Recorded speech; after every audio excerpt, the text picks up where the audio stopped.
Asta invests in share, and during the market boom in the last 1.5 years, she has made a lot of money. Now, the market has fallen due to the Russia-Ukraine war. But crude is rising rapidly while the market has fallen.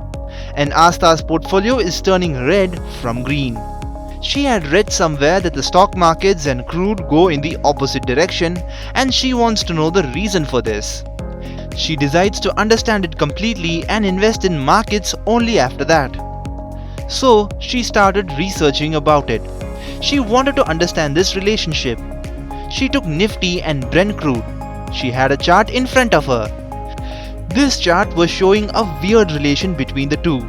From April 2012 to 2014, Brent and Nifty had positive relation.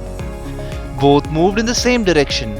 But from 2014 to 2016, both moved in the opposite direction. Then the relation again became positive during 2017 to 2021. Asta got confused after this. What's exactly going on? Is there a positive relation or a negative relation? Then she got the advice of Geojit Financial Services research head Vinod Nair. He says if we look at long-term point of view, then there is a positive relation between oil prices and the Indian share market. This is in line with global trend. In short term, this relation has also been negative. This happens when the rise in oil prices impacts the economy negatively. Or its opposite occurs and the economy booms due to the fall in oil prices.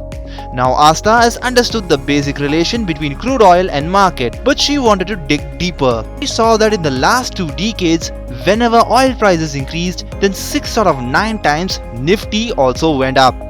Similarly, in the subsequent month after a rise, 5 out of 9 times Nifty has increased. Whenever there was a fall, then 3 out of 4 times the fall was less than 2%. If we look at the 3-month period after the rise in crude oil price, the Nifty increased 6 out of 9 times. Now Asta again looked at the expert opinion to understand this. KR Choksi Shares and Securities MD Devin Choksi said, in different conditions, the relation between crude oil and Nifty has been different. If crude oil prices are increasing and due to this, inflation is getting out of control, then this creates the problem. Profit of companies decline. If inflation goes out of hand, then there is a fall in demand. The biggest challenge is that it's not easy to turn around this cycle. On the other hand, the Nifty will continue to rise in the future. A large amount of cash has been infused into the global system. This cash will go into an asset class which are expected to rise more. Money9 suggests. We suggest that you should not look at the relation between crude oil and Nifty just on their own. This relation must be inferred in the context of the economy. Whether the rise in crude oil prices is inducing inflation out of hand or not. We must also look at the liquidity in the system. How to calculate the correlation between two things. To understand this, watch Formula Guru.